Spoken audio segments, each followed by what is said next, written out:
Support for this video comes from Manscaped, our go-to for men's grooming tools. Manscaped has forever changed the grooming game with their Perfect Package 3.0. The Perfect Package 3.0 kit comes with the Essential Lawnmower 3.0. This premium trimmer is waterproof, includes an LED light, and is made with advanced skin-safe technology. Get 2 free gifts: the Shed Travel Bag, valued at $39, and an anti-chafing Manscaped Boxer Brief with their crop cooling technology. But wait, there's more. This deal also includes the Manscaped Crop Preserver Deodorant and the Crop Reviver Toning Spray. Both are super practical and smell very nice as well. Promo code Chael is going to get you 20% off, plus free shipping at manscaped.com. Guys, have I ever offered you a better deal? 20% off with free shipping at manscaped.com. Remember to use the promo code Chael. Hey Chael, this is Josh Kim from Portland, Oregon, and I have a question for you. I've been hearing a lot of stories and rumors about Conor McGregor and this sex allegation. Just wanted to know if you knew what the real story was and just kind of like the details of if any of this is actually true. Love to hear from you. Big fan. Thanks for everything you do. Oh, there's a lot of moving parts there. I've got to tell you here. Let's start with this. Let's even back up before we start to that. I am first inclined to say I know nothing. Hard stop and move on. There's some things don't get involved with. I'll share this one with you though, because many people keep asking me. I don't know a damn thing about it. I know what I read, and I thought, well, this is a confusing one.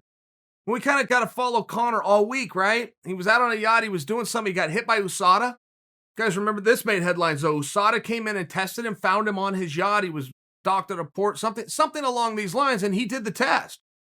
I mean, but he documented it, and then USADA documented it. So we kind of were along the ride with Conor all week. His family was there, which I believe was also his extended family. I believe his mother and father, in addition to the fiance and the children. Could have even been the wife's mom and dad. I mean, it was like a big trip. He had his people with him. To make believe there's any scenario where Conor on that trip was out of eyesight is a tough one, because he also has security everywhere he goes. Everywhere he goes. Many people don't know how this security works. So there's 2 ways to do security, and it's largely based around who you are and what kind of a detail that you're putting on, okay? If the president, by example, is to go somewhere, and I offer that example because you've all seen it on your TV a million times, and it's no secret, he's got the Secret Service around him, but they also want to be known. They want to be a presence. They want to be seen. That is part of the defense. Best general never fires a shot. He just aligns his troops, makes the other side back down. So as part of the detail, you want these guys to be seen. That is why they all look alike. It is why they have the sunglasses and they have the earpiece. They want people to have a mystique and a fear about them. Okay, fine. Here's what you don't know. When you are at a different level, and Conor is at this level where, man, wherever I go, there, I'm a target of something, but I would like to blend in. I would like to be one of the guys that can go have a seat at the table by himself and order a nacho and take a look at the game. I'm smarter than to just do that. I know I can, but that's what I'd like to do. So now there's another level of security where your team will be at different tables acting as though they're 2 guys doing the same thing. They're dressed in regular clothes. They don't have the sunglasses. They don't have the earpieces. They don't have the fancy suits.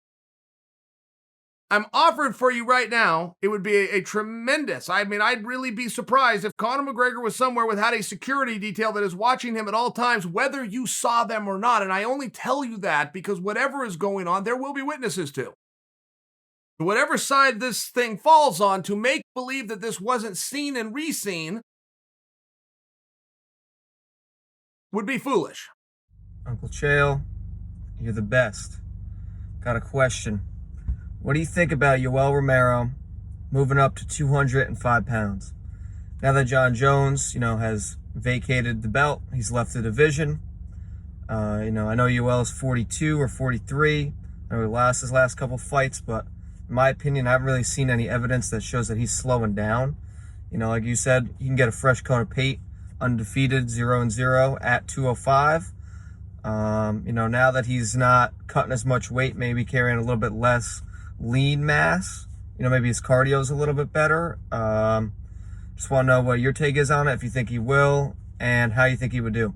Thank you. You said one very interesting thing in that, and good for you for pointing it out. You simply said, you simply said he's lost his last couple of fights. I haven't seen any signs of him slowing down. You are correct. Your eyes are telling you the right thing. He may have lost his last couple of fights. Who did he lose them to? The champion of the world and the number one contender for the championship of the world, who also happens to be completely undefeated. So it is one of those very relevant things, considering how close he went with Adesanya, considering how close Yoel Romero went with Costa. It really is one of those things where you simply can't just dismiss him and brush him off.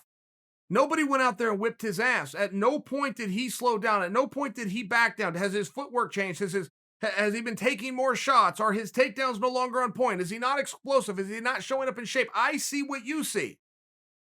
We also have a guy who is on the backside of 40,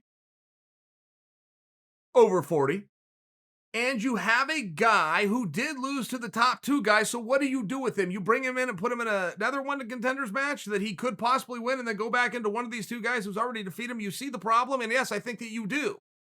Which is why I think that you suggested moving him up to 205 pounds. And you are right about getting a fresh coat of paint. I don't know that there is, a likely scenario at 205 pounds that you could put out for Yoel Romero that drives him into a title shot. I don't know about that. I know it is being tried right now by Frankie Edgar at 135, and I hope that Frankie teaches us all something new. There might be a path. I just don't know that there is. For some guys, John Jones, by example, we know. It was said. It was said ahead of time. Hey, you come up to heavyweight, right into a championship fight. Full respect for everything you've done. You want to change weight classes, you go right ahead. For George St. Pierre, we already know. We've seen it before when he moved up to 185. We're being told it now if he wants to come down to 155. Right in front of the pack, and here you go. I don't know for Yoel Romero. I don't even know that you could lay one out for me that I would be inclined to believe.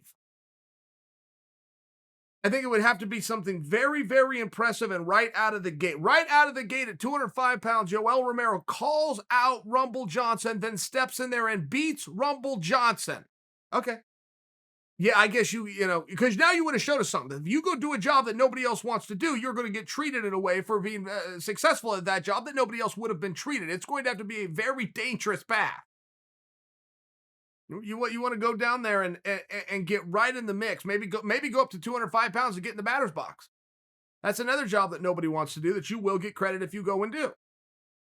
By the batter's box, I mean go up to 205 pounds, be on weight, fly out to the location, get licensed, wherever Dom is fighting Jan, say I'm ready for one of these two. Now, that's not going to guarantee you. I'm sharing with you. It's going to have to be something very outside the box. If you tell me that Yoel Romero is going to go up to 205 pounds without clearly laying out his case to his roadmap and getting the mandate of the masses behind him ahead of time, he's never going to see a championship fight again. That's okay.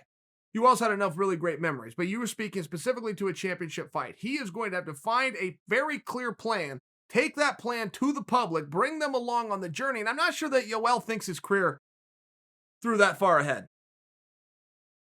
I don't think there's very many management teams out there that ever sit an athlete down and do anything like that. Hey, let's go up to 205. I think we're more likely for a title shot somewhere there than we are at 185, considering we had so many. Okay, yeah, I think you're right. Okay, you've now scratched the surface. What is the plan? What is the specific strategy? What are specifically the matches that are going to get you there that you can then tell to the public and get them to come along the journey? If you're an athlete that's trying to get a few fans to come and watch you fight, good job. You've done a good job. You just blend in with everybody else that did a good job. If you want to fill up the boats and get somebody to come along a journey with you, it's going to take some strategy.